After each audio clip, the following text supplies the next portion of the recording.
Hello everyone, welcome back to another video. Today I will show you how to hide name on WhatsApp notification. So here you can just open the firstly WhatsApp. Back is for privacy. So here you can just go to the top right corner of settings, and here you can see the notifications.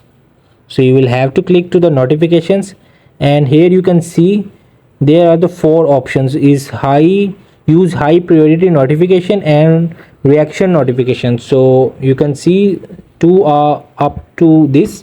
You will just turn it off for settings, and now I will have to just from another WhatsApp message to my previous WhatsApp, and you will see the notification has come, and you will see there the you will can't see the name and contact.